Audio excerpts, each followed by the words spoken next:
हाँ, तो चलिए आज आप लोगों को हम जो है फिर 10 सवाल सेलेक्टेड लाए हैं जिसको सॉल्व करने जा रहे हैं। ये भी जो है ये हमारा बट्टा से है, ये हमारा क्या कहते हैं त्रिकोणमिति से है, ये अलजेब्रा से है, त्रिकोणमिति से है, ये भिन्न से है। तो इस तरह से अलग अलग सवाल 10 सवाल 11 सवाल जो हम लाए हैं उसको जो है अभी सॉल्व करने जा रहे हैं। आप वीडियो को शुरू से लास्ट तक देखें और ध्यान से देखें। चलिए तो आप पहले वीडियो पर चलते हैं। ये हमारा क्वेश्चन नंबर 1 है, इसको पहले पढ़ते हैं। ये क्या है? यदि 8% की छूट मिलने के बाद किसी वस्तु का विक्रय मूल्य 1150 रुपया है तो उसकी चिन्हित कीमत क्या है? माने अंकित मूल्य क्या है? उस वस्तु का अंकित मूल्य क्या है? तो माना कि वस्तु का अंकित मूल्य बराबर हम मान लेते हैं x रुपया। क्या मान लिए? x रुपया। ठीक है। अब कहता है कि 8% की छूट मिलने के बाद किसी वस्तु का बिक्री मूल्य 1150 रुपया है। ठीक है, तो छूट कितना है? छूट है हमारा 8%। तो विक्रय मूल्य बराबर क्या हो जाएगा? बी मूल्य बराबर x माइनस एक्स का 8%। ठीक है, x माइनस एक्स का क्या हो जाएगा? 8%। और यहाँ पर प्रश्न में दिया हुआ है विक्रय मूल्य कितना? 1150 रुपया। बराबर क्या कर देंगे? 1150। इसको सॉल्व कर दो। या x माइनस एक्स गुना 8/100 बराबर 1150 रुपया। 4 से कटाते हैं, 4 दूनी 8, 4 से इसको कटाएंगे कितना बार में हो जाएगा? 25 बार में। ये हो जाएगा x minus 2x/25 equal to 1150। या इसका एलसीएम हो जाएगा हमारा 25। ये हो जाएगा कितना? 25x minus 2x equal to 1150। ठीक है, या 23x/25 इक्वल टू हो जाएगा 1150। ठीक है, अब देखो 23 से हमारा 23 गुना यदि 5 करते हैं तो क्या होता है? 5 या 15, 5 बाकी 1, 5 नहीं 10 के 11, यानी 23 से ये हमारा 5 बार में कट जाता है। 5 बार में कट गया, 1 0, यानी 50 बार में। ठीक है, या x इक्वल टू हो जाएगा 50 गुना 25, यानी 25 25 कितना होगा? 125, 1 0 बैठा देंगे। ये कितना हो गया? 1250 रुपया उसका विक्रय मूल्य। ठीक है, चलो अब चलते हैं सवाल नंबर 2 पर। है 1 + cos a into cosec a minus cot a का सरलीकृत रूप क्या है? सरलीकृत रूप क्या है? यानी त्रिकोणमिति का सवाल है ना। चलो इसको हम सॉल्व करते हैं, बिल्कुल इजी वे में हो जाएगा। ये सवाल नंबर हमारा 2 है। 1 + cos a, ठीक है, into cosec a minus cot a, cosec a minus cot a का सरलीकृत रूप क्या है? सरलीकृत रूप का मतलब है कि इसको जो है तोड़ करके सॉल्यूशन निकालो और इसका क्या आंसर आएगा। तो इसको हम लिख देते हैं, कितना है? 1 + cos a को 1 + cos a ही लिख देते हैं। ठीक है, इंटू cosec a बराबर क्या हो जाएगा? 1/sin a minus cot a बराबर क्या हो जाएगा? cos a/sin a। चूँकि हम जानते हैं कि cosec a इक्वल टू होता है 1/sin a और cot a बराबर होता है, क्या होता है? cos a/sin a, sin a। चलो इसको अब सॉल्व करते हैं। 1 + cos a, इसका हम एलसीएम निकाल लेंगे, sin a 1 - cos a हो गया। ठीक है, 1 - cos a। तो ऊपर देखना है कि 1 + cos a 1 minus sine cos a, यानी 1 प्लस 1 माइनस इंटू है तो हो जाएगा क्या 1 square minus cos square a बटे साइन ए। ये कैसे हो गया, जैसे है ए प्लस बी यदि रहे इंटू ए माइनस बी रहेगा तो क्या हो जाएगा a square minus b square. Just इसी फार्मूला पर जैसे 1 plus cos a into 1 minus cos a है तो क्या आ जाएगा a square minus b square, यानी a square minus cos square a बटे साइन स्क्वायर ए। ये क्या हो जाएगा 1 minus cos square a by sine a. अब देखो कि 1 minus cos square a equal to होता है साइन स्क्वायर ए। ठीक है, इसके बदले हम ये लिख सकते हैं, ये हो जाएगा sine square a by sine a. इसका हम स्क्वायर काट देते, ये साइन काट देते, क्या हो जाएगा बचेगा साइन ए, जो कि सरलीकृत रूप है। ठीक है, अब चलते हैं क्वेश्चन नंबर 3 पर। ये क्वेश्चन नंबर 3 है 2 into 3x plus Y minus 5 into 2x plus 3 को प्राप्त करने के लिए 3 इंटू एक्स माइनस 2y में क्या जोड़ा जाना चाहिए। अब देखो ये हमारा कितना नंबर का सवाल है, 3 नंबर का। इसको बनाते हैं। ये 3 नंबर का हमारा सवाल है। पहले सवाल लिख लेते हैं 2 into 3x plus Y minus 5 into 2x plus 3 इतना प्राप्त करने के लिए इसमें क्या जोड़ा जाए, किसमें 3x माइनस 2y। इसमें मान लो हम a जोड़ देते हैं। ठीक है, इसमें मान लो कि हम a जोड़ देंगे तो इतना बराबर हो जाएगा। अब a का वैल्यू हमको निकालना है। a का वैल्यू कैसे निकालेंगे, पहले तो इसको गुना कर लो, 3 दूनी 6x प्लस 2y माइनस 5 दूनी 10x, ये भी माइनस हो जाएगा, माइनस 5 थिया 15। ठीक है, बराबर इसको भी गुना कर लो, 3x माइनस 6y जोड़ a। अब देखो ये दोनों टर्म को इसमें अटैच करना है। लिखो 6x, ये 6x, पहले तो ये देख लेना है कि 6x में कितना जा रहा है 10x, 6x में कितना जा रहा है 10x, तो बचा कितना माइनस 4x, क्योंकि कम में ज़्यादा घट रहा है।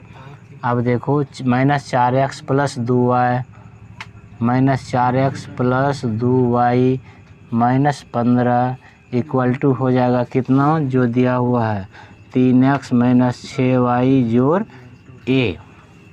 अब ये 3x माइनस 6y को हमको इधर लाना है तो क्या हो जाएगा माइनस 4x, ये भी आ जाएगा माइनस 3x प्लस 2y, यहाँ माइनस 6y है तो प्लस 6y हो गया, माइनस 15 इक्वल टू क्या होगा a। अब देखो ये कितना हो जाएगा, ये हो जाएगा minus 7x plus 8y minus 15 equal to a।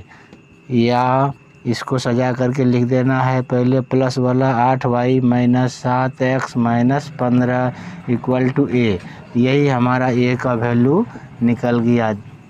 ठीक है, अब चलते हैं सवाल नंबर 4 पर। एक सिलेंडर के एक सतह का क्षेत्रफल 440 वर्ग cm है। यदि इसके आधार की परिधि 44 cm है तो सिलेंडर का आयतन क्या होगा। सिलेंडर किस आकार का होता है, बेलन का आकार का, तो बेलन का सूत्र इसमें हम यूज़ करेंगे। ठीक है, बेलन का फार्मूला इसमें क्या करेंगे, यूज़ करेंगे। अब देखो इसमें क्या है कि सिलेंडर, ये क्वेश्चन नंबर हमारा 4 है, सिलेंडर यानी बेलन, ठीक है, का सिलेंडर की एक सतह का क्षेत्रफल, एक सतह का क्षेत्रफल यानी वक्र सतह का क्षेत्रफल कितना है 440 440 cm स्क्वायर, ठीक है। और इसके आधार की परिधि और इसका वक्र सतह का क्षेत्रफल क्या होता है 2πr/h इक्वल टू 440। चलो इसको रहने दो। अब दूसरा चीज़ जो दिया है उसके बारे में सोचो। आधार की परिधि, आधार की परिधि बराबर क्या होता है 2πr, है ना। 2πr दिया हुआ कितना 44 cm, ये हमारा दिया हुआ 44 cm, या 2 गुना 22/7 गुना r इक्वल टू कितना हो जाएगा 44। 22 दूनी 44 कट गया, ठीक है। r इक्वल टू निकल गया 7 cm, r का मान कितना निकल गया 7 cm। तो इसमें जो है हम r का मान पुट करेंगे 2πr/h इक्वल टू कितना है 440। 2 गुना 22/7 गुना 7 गुना h बराबर ये हो गया 440। अब देखो 22 दूनी 44 यानी कि 44, 10 बार में कट गया और 7 कैंसिल हो गया, यानी h बराबर कितना निकला 10 cm, ठीक है। बेलन का आयतन बराबर होता है, यानी सिलेंडर का आयतन बराबर होता है πr²h। पाई का मान लिखना है 22/7, r का मान 2 बार देना है चूँकि स्क्वायर है, और h का मान दे दिए 10। ये 7 कैंसिल हो गया, ठीक है। तो उसके बाद 7 से 22 को गुना करो, 7 दूनी 14 के 4 बाकी 1, 7 दूनी 14 1 15, 154 यानी कि 1540 cm3, यही हमारा आंसर होगा। क्या होगा 1540 घन cm। चलो अब चलते हैं सवाल नंबर 5 पर, कि कहता है कि 2 sin A into sign B किसके बराबर है। 2 sin A into sign B किसके बराबर है। ये हमारा त्रिकोणमिति का सवाल है, और आप लोग पढ़े होंगे कि cos A माइनस B बराबर क्या होता है और cos A प्लस B बराबर क्या होता है। दोनों सूत्र का उपयोग करना है इसमें।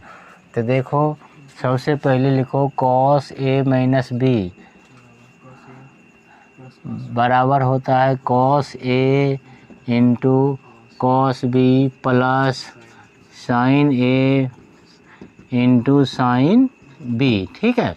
उसी तरह से cos A प्लस B बराबर क्या हो जाएगा, सब सिर्फ वही हो जाएगा, सिर्फ यहाँ पर माइनस आएगा, यानी cos A into cos B minus sin A into क्या हो जाएगा sin B, ठीक है। अब क्या करना है अब देखो क्या करना है, इसको मान लो 1, इसको मान लो 2, ठीक है। तो फर्स्ट माइनस सेकेंड से, यानी फर्स्ट में हमको सेकेंड घटाना है। तो लिखो cos A minus B minus cos A plus B equal to क्या हो जाएगा, पहले ये लिखेंगे cos A into cos B plus sin A into sin B, फिर माइनस लिखेंगे, ठीक है। माइनस क्या लिखेंगे A प्लस B का, तो ये हो जाएगा क्या cos A into cos B, चूँकि यहाँ पर माइनस है, यहाँ पर माइनस है, तो हमारा जाएगा plus sin A into sin B। यहाँ पर देखना है जो कटने लायक होगा उसको कटा देंगे। ये minus cos A cos B plus cos A cos B cut गया, बचा के क्या बचा sin A sin B plus sin A sin B, यानी 2 sin A into sin B। अब देखो ये सॉल्यूशन निकल गया कि 2 sin A into sin B बराबर क्या हो जाएगा cos A minus B minus cos A plus B, ठीक है। यानी क्या हो गया 2 sin A into sin B equal to हो जाएगा cos A minus B minus cos A plus B, ठीक है। अंडरस्टैंड। देखो ये जो है ये इसके निकालने के लिए दो फार्मूला का हमने यूज़ किया, cos a माइनस बी और cos a प्लस बी। दोनों को a माइनस बी वाले में a प्लस बी वाले को घटाए और उसके बाद क्या निकल गया हमारा 2 sin a into sine B. चलो अब चलते हैं क्वेश्चन नंबर 6 पर। यदि 51.97 घटाओ 81.18 माइनस एक्स माइनस ये 59.39 इक्वल टू है 5.268, तो x का मान क्या होगा? इसको बनाते हैं। ये हमारा क्वेश्चन नंबर कितना है? 6 है। तो देखो ये 6 नंबर का क्वेश्चन, पहले हम हिसाब लिख लेते हैं। क्या 51.97 माइनस ये ब्रैकेट में है 81.18 माइनस एक्स और उसके बाद माइनस 59.39 है इक्वल टू है 5.268 यही हमारा हिसाब है ना। इसको सॉल्व करना है तो इसको क्या करें, सबसे पहले तो हम ब्रैकेट तोड़ देते हैं। ये हो जाएगा या 51.97 minus 81.18 plus X minus 59.39 equal to हो जाएगा 5.268। ठीक है। अब इसमें देखना है कि ये माइनस टर्म है और ये भी माइनस टर्म है, तो ये दोनों को क्या, दोनों सेम ही जात का है, तो इसको क्या करेंगे, जोड़ देंगे। ये जोड़ देंगे तो माइनस क्या होगा, वैल्यू क्या होगा, माइनस में ही आएगा। या 51.97 प्लस एक्स अब माइनस, अब देखो इसको जोड़ेंगे, इसको जोड़ने के बाद क्या हो जाएगा हमारा,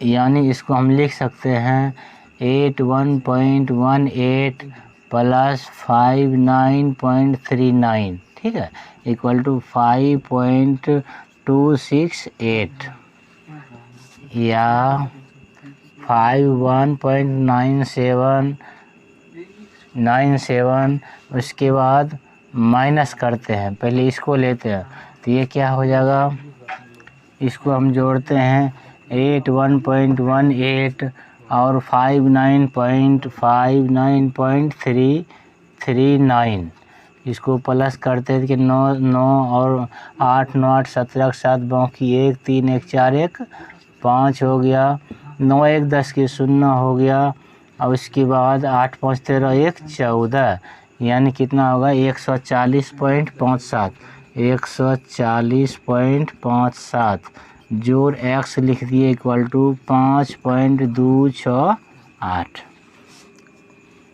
अब देखो या इसमें 51.97 में कितना घटाएंगे, 140.57, ये हमारा चिन्ह आएगा माइनस में, क्योंकि हम ज़्यादा में कम घटा रहे हैं। ठीक है, अब देखो 140.57 में कितना घटाएंगे, 51.97, 7 में 7 0 हो गया, 15 में 9 जाएगा तो 6 बचेगा। ठीक है, 15 में 9 जाएगा तो 6 बचेगा, बचे यहाँ 9 में 1 गया तो कितना बचा, 8 बचा, और उसके बाद 13 में 5 जाएगा तो 8, यानी minus 88.60 plus X equal to हो जाएगा, क्या हो जाएगा 5.268।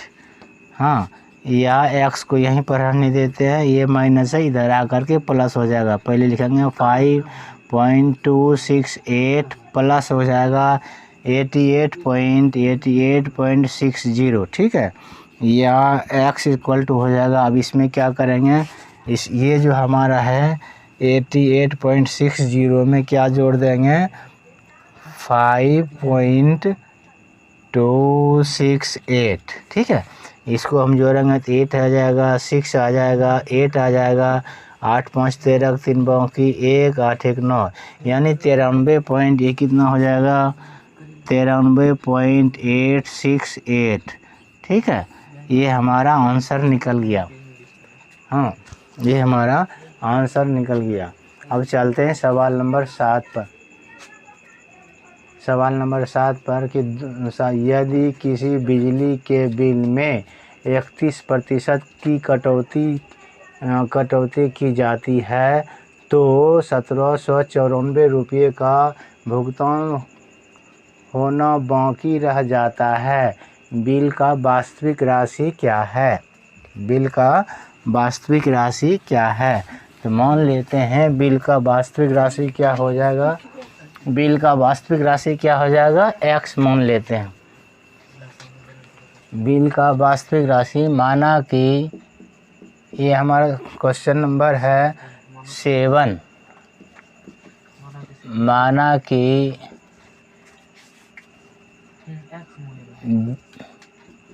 बिल का वास्तविक राशि इक्वल टू हम x मान लेते हैं। ठीक है, x मान लिए तो उसके बाद क्या कहता है कि बिल में 31% की कटौती करता है, 31% का कटौती करता है, यानी कि कटौती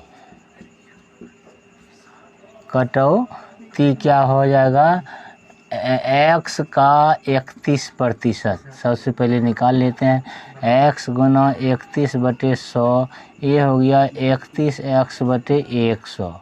ठीक है, इतना कटौती किया। तो कटौती किया तो बचा क्या, अब शेष निकालना है। x में कितना घटाएंगे, 31x/100।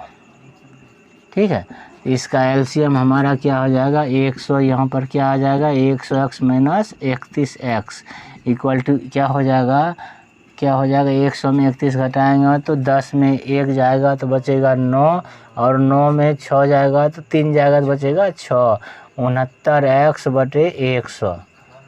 ठीक है, अब देखो ये क्या कह रहा है कि इतना कटौती करने के बाद जो इतना राशि बचा यानी कि 69x/100 जो बचा।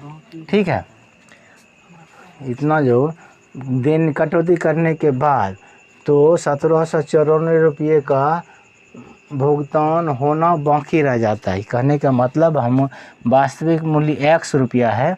ठीक है, तो जितना बाकी रह जाता है तो इसमें आपको प्लस करना पड़ेगा, तब ये हमारा वास्तविक मूल्य के बराबर होगा। देखो हमारा कहने का मतलब ये है कि इतना कटौती करने के बाद उसका मूल्य है ना, ये इतना कटौती करने के बाद मूल्य है। अब देखो कि जब तक कि इसमें 1794 रुपया नहीं जोड़ेंगे, अब देखो ये कटौती करने के बाद मूल्य है और उसमें जो क्या है 1794 रुपया बाकी रह जाता है, भुगतान में बाकी रह जाता है, तो इसमें प्लस करेंगे तब बिजली का भुगतान यानी टोटल x हो जाएगा। ठीक है, अब करते हैं या 1794 equal to x minus 69x बटे क्या हो जाएगा 100। ठीक है, या 1794 इक्वल टू हो जाएगा यहाँ 100 एलसीएम हो गया 100x माइनस 69x यानी कि 31x बटे क्या हो गया 100। ठीक है, या 1794 इक्वल टू क्या हो गया 31x बटे 100। अब या 31x इक्वल टू क्या हो जाएगा 100 गुना 1794, या x इक्वल टू हो जाएगा 100 गुना 1794 बटे क्या हो जाएगा 31। ठीक है, 31 ये हमारा कितने बार में कट जाएगा, भाग देने के बाद 31 यानी मान लो इसको हम 31 गुना यदि 26 करते हैं तो क्या हो जाएगा, कितना 24 करते हैं, कितना बार में कटेगा 24, 4 का 4, 4 तिया 12, 31 दूनी 62, 4 4 7, ये कितने बार में कटेगा इसको क्या भाग देना पड़ेगा, चलो भाग ही दे देते हैं। 31 और 1794, तो यहाँ पर 17 6 बार यदि कटाते हैं तो क्या हो जाएगा, छक्का 6 छतरी 18, नहीं 5 बार खिलाते हैं, 5 बार में क्या हो जाएगा, 5 का 5 5 दिया 15, इतना चलेगा। अब इसको घटाओ, ये 4 हो गया, ये हो गया हमारा 2, ये हो गया हमारा 4, ठीक है। तो इसको कितने, ये कितने बार में कटेगा, 24, 3 8 24, 8 बार में 31 गुना 8 करते हैं तो कितना हो जाएगा, 8 का 8, 8 3 24, कहीं गलत हो रहा है। हाँ देखो 1794 हुआ, ये हमारा घटकर कितना हुआ, 31x/100, ठीक है। तो अब जो है 31x इक्वल टू होगा 100 गुना 1794, या x इक्वल टू 100 गुना 1794/31, तो 31 से कितने बार में कटेगा, हैं? अब देखो हम 31 से भाग दे रहे हैं 1794 में, तो ये हमारा 5 बार में कट गया, कितना 1794 है, ठीक है। अब देखो इसमें थोड़ा सा मिस हो रहा है, क्या हो रहा है कि ये हमारा जो है ना, इतना जो है ना बाकी रह गया, यानी शेष रह गया, ठीक है, इतना हमारा शेष रह गया। और प्रश्न से बता रहा है कि बाकी कितना है, 1794 रुपया। तो अगला स्टेप करना कोई ज़रूरी नहीं है, ठीक है, अगला स्टेप करना कोई ज़रूरी नहीं है, इतना बराबर ही 1794 कर देना है, तो आपका आंसर मिल जाएगा। यानी कि 69x/100 इक्वल टू 1794, ठीक है, या 69x इक्वल टू 1794 गुना 100, या x इक्वल टू हो जाएगा 1794 गुना 100 बटे कितना 69, ठीक है। तो ये हमारा कितने बार में कट जाएगा, भाग दे देते हैं, 69 गुना 1794, तो 6 दूनी 12, 2 बार खिला देते हैं, ये कितना हो जाएगा, 9 दूनी 18 का 8 बाकी 1, 6 दूनी 12 1 13। अब इसके बाद माइनस करते हैं तो बचेगा 1, और साथ में जाएगा 3, तो कितना है 4, ठीक है। तो इसको कितने बार में खिलावें, 9 चौके 36, 9 छाके 54, 6 बार खिला करके देखते हैं, 6 9 54 के 4 बाकी 5, 6 36 5 41, ये हमारा कट गया, यानी 6 बार में टोटल 414 कट गया, ठीक है। तो कितने बार में हमारा कटा, 6 बार में, 6 बार में कटा, तो कितना उत्तर हो जाएगा, ये 6 बार में नहीं 26 बार में है ना, टोटल कितने बार में कटा, 26 बार में, ये हो गया 2600 रुपया, है ना। यहीं पर हमको जो है क्वेश्चन में गाइड करना है कि ये जो है कटौती करने के बाद जो है जो शेष राशि बचा, यानी कि 69x/100, ये शेष राशि जो बाकी बचा, तो प्रश्न से बता रहा है कि 1794 रुपया एक्यूरेट है, शेष राशि दोनों को इक्वल टू कर दिए, ये हमारा बराबर हो गया। चलो अब चलते हैं सवाल नंबर 8 पर। 2 कारें क्रमशः 60 और 105 किलोमीटर प्रति घंटा की गति से शहर ए से शहर बी, शहर ए से शहर बी तक यात्रा करती है। यदि एक कार यात्रा के लिए दूसरे कार की तुलना में 2 घंटा कम समय लेती है, तो शहर ए से बी के बीच की दूरी कितनी है। अब देखो इसको कैसे बनाएंगे, ये सवाल जो है समय और दूरी से है। देखो मान लो कि एक शहर हमारा यहाँ पर ए है, ठीक है, और दूसरा शहर हमारा यहाँ पर बी है, दोनों का बीच का दूरी दिया हुआ नहीं है, इसको हम x मान लेते हैं। क्या मान लेंगे, x मान लेंगे। अब देखो एक कार का चाल कितना है, एक का है 60 किलोमीटर प्रति घंटा और दूसरे का है 108 किलोमीटर, ठीक है। तो दोनों जो है इसका है 60 km प्रति एच, इसका है, फिर दो कार है, ठीक है, एक का है 108 km प्रति एच, है ना। ये जो है दोनों यात्रा करता है, यहीं से प्रस्थान करता है ए बिंदु से, और वो बी शहर की ओर जाता है। तो ये कह रहा है कि ये हमारा चाल हुआ, ये हमारा क्या हुआ, दूरी हुआ, ठीक है। तो एक कार का समय निकालेंगे, एक कार के लिए समय क्या हो जाएगा, समय बराबर दूरी बटे चाल, यानी x बटे 60, ठीक है। और बी कार के लिए समय क्या हो जाएगा, दूरी बटे चाल, ठीक है। अब देखो दोनों का समय हम निकाल लिए, ए का समय हम निकालते हैं x बटे 60 है, और इसका समय कितना है, x बटे 108 है, ठीक है। अब देखना है कि कहता है कि पहले कार की तुलना में दूसरे यदि एक कार यात्रा के लिए दूसरे कार की तुलना में 2 घंटा कम समय लेती है।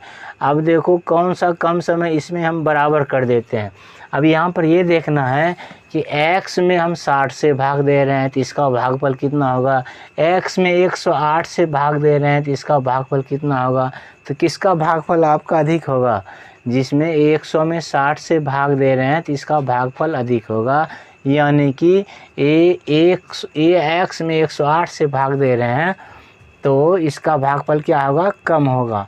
तो वो ये कहता है, ये क्या कहता है, देखो यदि एक कार यात्रा के लिए दूसरे कार की तुलना में 2 घंटा कम समय लेती है, यानी कि ये जो है 2 घंटा कम समय लेती है, ठीक है, 2 घंटा कम समय लेती है, तो इसमें -2 कर देंगे।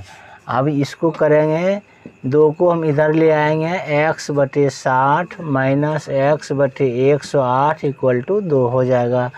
ये अब 60 और 108 का एलसीएम निकालेंगे, क्या हो जाएगा, 60 और 108, चलो 4 से कटाते हैं, 4 से 15 बार में, 4 से कितना हो जाएगा, 4 दूनी 8, 4 सत्ते 28, फिर हम 3 से कटाते हैं, 3 पचे 15, 3 9 27, अब तो कटेगा नहीं, 5 9 45, 45 गुना क्या कर देते हैं 12, तो 12 पंचे 60, बाकी 60 का 0 बाकी 6 हो गया, बच्चों का 48,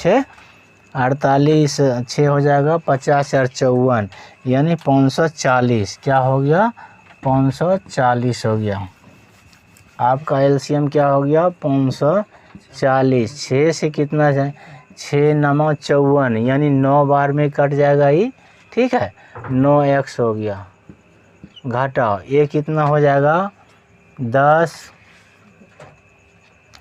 ये कितना हो जाएगा 108 से कितने बार में कटेगा, ये हो गया 540 108, चलो इसको हम किससे कटावें, 4 से 4 दूनी 8, 4 सत्ते 28, 4 का 4, उसके बाद 4 तिया 12, 4 5, ठीक है।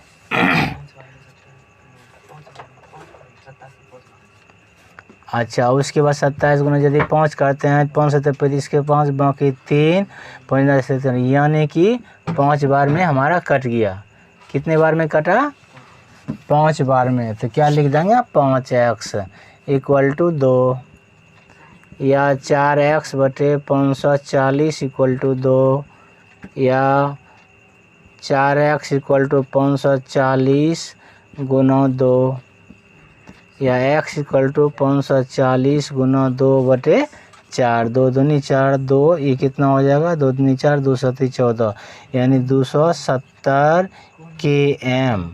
दोनों शहर ए और शहर बी के बीच की दूरी क्या हो जाएगा, 270 km, ठीक है। चलो अगले नंबर का सवाल है 9 नंबर का, इसको देखो, द्विघात समीकरण x² जोड़ 3x घटा 154 इक्वल टू 0 के मूल क्या है, यानी ये हमारा क्या है, द्विघात समीकरण का सवाल है, क्वाड्रेटिक इक्वेशन। ठीक है, तो क्वाड्रेटिक इक्वेशन में जो है इसका मूल जो है दो मूल होता है, एक अल्फ़ा होता है, दूसरा बीटा होता है। तो अल्फ़ा प्लस पॉइंट होता है और बीटा माइनस पॉइंट होता है। तो स्पष्ट हम सवाल लिख लेते हैं 9 नंबर का। ये है x² minus 3x minus 154 equal to 0। यह x² यहाँ पर हमारा प्लस है, x² प्लस 3x माइनस 154 है ना, 154 इक्वल टू क्या है 0। तो इसमें हमें मूल ज्ञात करना है, यानी कि अल्फ़ा और बीटा। ठीक है, तो ऐसे तो हम द्विघात समीकरण से भी इसको बना सकते हैं। द्विघात समीकरण में क्या होता है, पहले डी का मान निकालते हैं, उसके बाद क्या करते हैं, x इक्वल टू होता है minus B plus √d/2a plus minus x equal to क्या हो जाता है minus B plus minus √d/2a। तो प्लस होता है अल्फ़ा और माइनस होता है बीटा, तो वो लंबा प्रोसेस हो जाएगा। ऐसे इसका गुणनखंड करके हम मूल निकाल सकते हैं। गुणनखंड कैसे करते हैं, शुरू और लास्ट वाले को गुना करते हैं। ठीक है, तो यहाँ पर इसको गुना करेंगे, यहाँ नहीं कुछ तो एक है, तो इसको गुना करें तो कितना हो जाएगा, 1 माइनस 154x²। ये हुआ शुरू और लास्ट वाले को गुना किए तो ये माइनस 154 हुआ। अब ये जो है इसको इस तरह से तोड़ेंगे, इसको हम इस तरह से तोड़ेंगे कि इसको जोड़ें या घटावें तो 3x हो जाएगा। अब देखो 154 को हम तोड़ते हैं, 2 से कटाते हैं, कितना हो जाएगा 2 सती 14, 2 सती 14, 77 हुआ। फिर हम 7 से कटाएंगे तो ये 11 बार में हो गया। अब देखो 7 दूनी 14, 14 में 11 जाएगा तो कितना बचेगा 3, ये हमारा आ रहा है। तो इसको हम खंड कर देंगे, x² जोड़ 14x minus 11x minus 154 equal to 0। ये 14x minus 11x equal two plus 3x और 14x गुने घटाओ 11x इक्वल टू 154x²। तो ये हमारा 4 टर्म हो गया। अब इसमें क्या करेंगे, कॉमन ले लेंगे, x plus 14 minus 11x plus 14 equal to 0, x plus 14 और उसके बाद x माइनस 11 इक्वल टू 0। जब x प्लस 14 इक्वल टू 0 या x इक्वल टू हो जाएगा माइनस 14, एक आंसर निकल गया। और जब x माइनस 11 इक्वल टू 0 या x इक्वल टू 11, ये हमारा दूसरा आंसर निकल गया। तो मूल क्या हो जाएगा, एक 11, दूसरा माइनस 14। अब चलते हैं अगले सवाल नंबर 10 पर। कितने वर्षों में 12% वार्षिक दर से 3000 रुपये का साधारण ब्याज 16,000 रुपया हो जाएगा। ये साधारण ब्याज का सिंपल इंटरेस्ट का सवाल है। सवाल नंबर कितना है हमारा 10 है। तो पहले जो चीज़ दिया हुआ उसको लिख लेते हैं, कितने समय में, यानी 12% यानी R बराबर है 12%, 3000 रुपये का यानी P इक्वल टू हमारा है 3000 रुपया। ठीक है, और साधारण ब्याज यानी साधारण ब्याज जिसको हम सिंपल इंटरेस्ट यानी SI कहते हैं, ये हमारा है 16,000 रुपया। ठीक है, चलो लिख दिए 16,000 रुपया। तो इसमें क्या है कि समय बराबर क्या होता है, समय बराबर होता है क्या, ब्याज गुना 100 बटे मूलधन गुना दर। ठीक है, तो बैठा देते हैं, ब्याज कितना है 16,000 गुना 100 बटे मूलधन 3000 गुना दर कितना है 12। तब देखो यहाँ पर क्या है 3 0 और 3 0 हम कटा दिए। ठीक है, अब देखो 4 से कटाते हैं, 4 तिया 12 और 4 चौके 16। तो इसमें तो कहीं हमको मिस दिखाई दे रहा है हिसाब में। ये हो गया 400 बटे 3 जो कि समय थोड़ा सा मिस हो रहा है इस सवाल में, बंद करो। हाँ, यहाँ पर देखो कि R बराबर कितना है 12% और P बराबर है 3000। यहाँ साधारण ब्याज हिसाब में थोड़ा सा मिसप्रिंट हुआ है। ये साधारण ब्याज है हमारा 1080 रुपया, है ना। ये कितना है 1080 रुपया, तो ऐसा ही लिख लेते हैं 1080 रुपया, ठीक है। ये हमारा फार्मूला है और फार्मूला पर हम इसको क्या करेंगे, बैठा देंगे। तो देखो साधारण ब्याज कितना है 1080 गुना 100 बटे मूलधन 3000 है हमारा, और दर कितना है 12। तो चलो इसको पहले 3 जीरो तो कटा ही दो, ये हमारा 3 जीरो कट गया, और 3 से 108 कट जाएगा हमारा, 3 तिया 9, 3 छः के 18, यानी 36 बार में 12 से कितना कट जाएगा, ये 3 बार में 36। ये हमारा कितना आंसर निकल गया, 3 बार से। हिसाब में मिसप्रिंट होने के बाद बनाने वाले का थोड़ा प्रॉब्लम हो जाता है। अब देखो यहाँ पर 1080 रुपया था, लेकिन इसमें कुछ समथिंग लिखा हुआ था, और 1080 लिखने के बाद ये ऑटोमेटिक सॉल्यूशन इसका निकल गया। चलो अब चलते हैं सवाल नंबर 11 पर। अब देखो सवाल नंबर 11 क्या है कि 3, 5, 6, 8, 9, 7, 3, 4, 0 का समांतर माध्य क्या होगा। ये समांतर माध्य है ना, पहले हिसाब लिख लो। 3, 5, 6,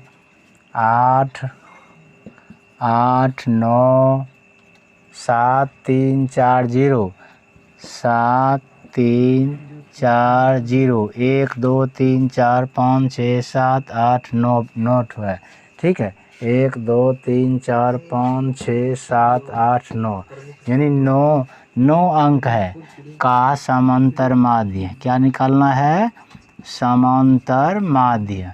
तो समांतर माध्य एज ए औसत है ना। समांतर माध्य क्या है, एक तरह का औसत है, यानी इसका हम क्या करेंगे, औसत निकाल लेंगे।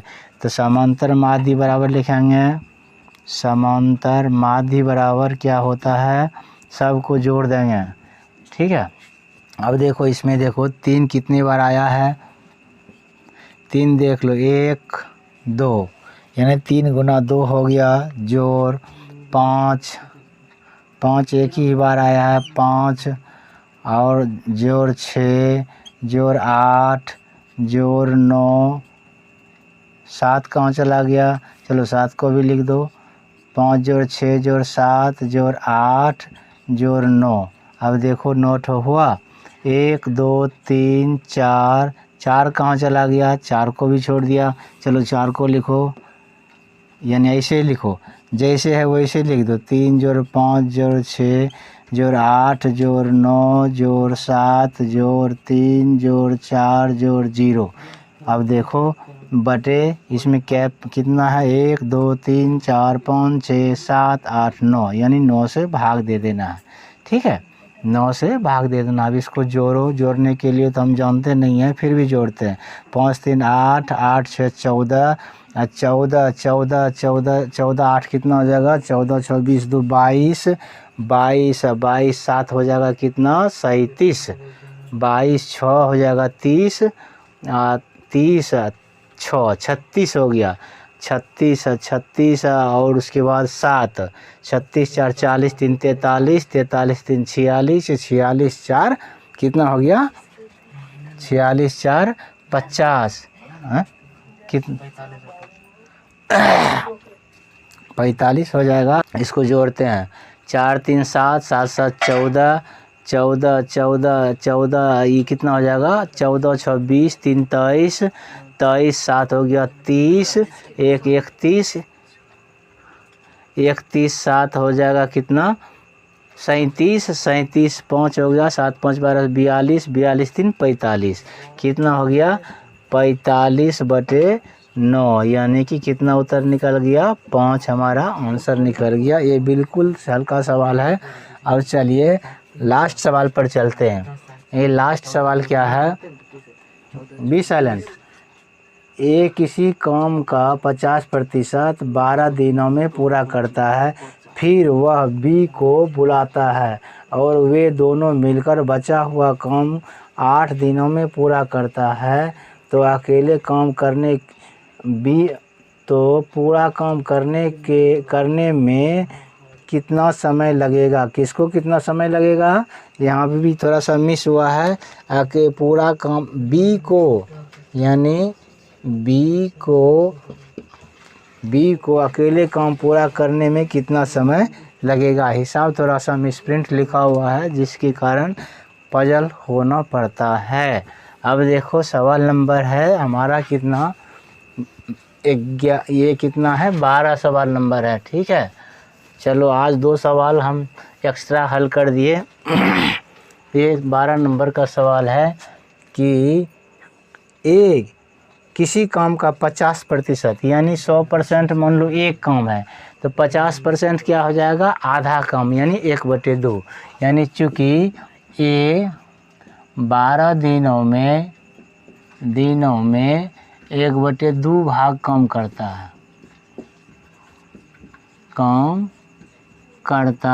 है, ठीक है। इसीलिए एक दिन में क्या, इसीलिए ए एक दिन में क्या करेगा, 1/2 गुना 12 यानी 1/24 भाग करेगा।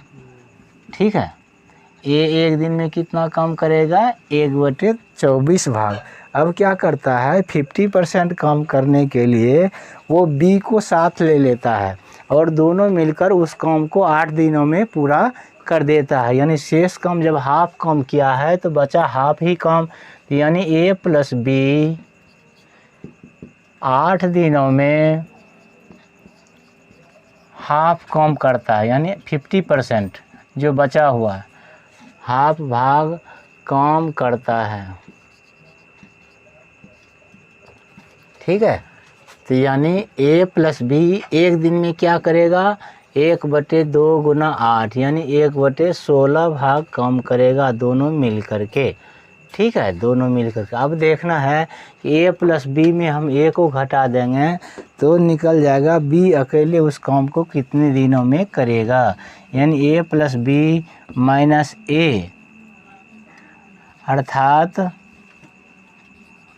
बी अकेले एक दिन में क्या करेगा, देखो बी अकेले एक दिन में क्या करेगा, 1/16 घटा 1/24, इसका एलसीएम कितना हो जाएगा, 48। ठीक है, तो 16×3 = 48, 3 घटा 2 यानी 1/48 भाग काम करेगा एक दिन में। ठीक है, 48 भाग, इसीलिए बी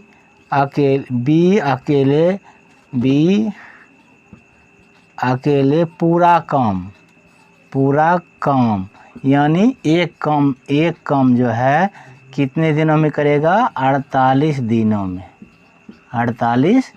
में करेगा। ठीक है, ये आज ये कितना 12 नंबर का सवाल था जिसको आज हम सॉल्व किए। चलो अगले वीडियो में भी हम जो है फिर एसएससी का सेलेक्टेड क्वेश्चन लाएंगे और उसको सॉल्व करेंगे।